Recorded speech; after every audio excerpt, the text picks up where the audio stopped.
بیان کرتے ہیں کہ جب حضرت سلیمان علیہ السلام نے فیصلہ کے لیے جلوس کا ارادہ فرمایا تو شیاطین یعنی جناتوں کو حکم دیا کہ وہ ان کے لیے ایک نادر الوجود اور عمدہ کرسی تیار کریں جس کی صفت یہ ہو کہ جھوٹا مدعی یا گواہ اس کے دیکھنے سے تھرتھرانے لگے۔ چنانچہ تعمیل ارشاد میں ہاتھی دانت کی ایک کرسی تیار کی گئی جس کو جواہرات، یاقوت و موتیوں اور زجرد سے مزین کیا گیا تھا، اور جواہرات سے انگور کے درخت بنا کر اس کو گھیر دیا گیا تھا، جس میں سونے کے 4 کھجور کے درخت ایسے تھے جن کی شاخیں چاندی کے بنائی گئی تھیں۔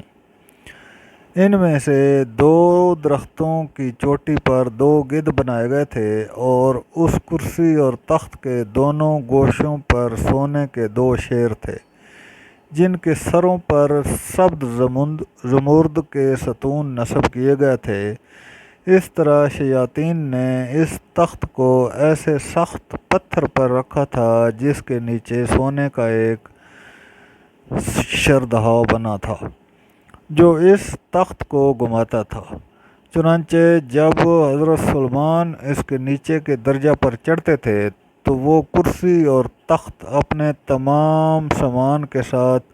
جو اس سے متعلق تھا چکی کی طرح گردش میں آ جاتا تھا، اور گدھ اور مور اپنے بازو پھیلاتے تھے، نیز شیر اپنے ہاتھ پھیلا کر دموں کو زمین پر مارنے لگتے تھے، اور حد درجہ میں صعود پر یہی کیفیت پیدا ہوتی تھی،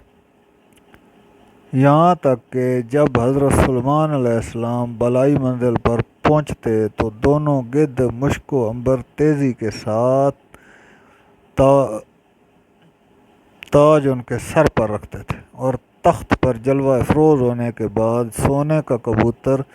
زبور پیش کرتا جس کو لوگوں کو سنایا کرتے تھے۔ ان کے دائیں جانب علماء اسرائیل سونے کی کرسیوں پر بیٹھتے تھے، اور بائیں جانب معزز جنات چاندی کی کرسیوں پر۔ اس طرح حضرت سلیمان علیہ السلام فیصلہ کے لیے جلوس فرماتے تھے، اور جب کسی معاملہ کی شہادت کے لیے گواہ آتے تو وہ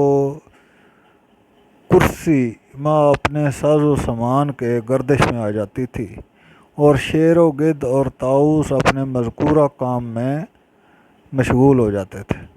یہ دیکھ کر گواہوں پر ایک ایسی ہیبت طاری ہو جاتی اور وہ سچ کے سوا کوئی جھوٹی شہادت نہ دے سکتے تھے۔ پس جب حضرت سلیمان علیہ السلام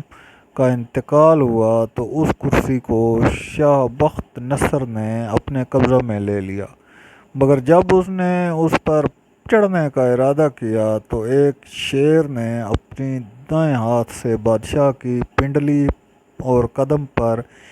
ایک ایسی چاپ ماری جس کے باعث وہ کرسی پر چڑھ نہ سکا، اور اس ضرب کی کرب و بے چینی میں ہی مبتلا ہو کر مر گیا، اور وہ کری شہر افتاکیہ روم و شام کے دارالسلطنت میں باقی رہی،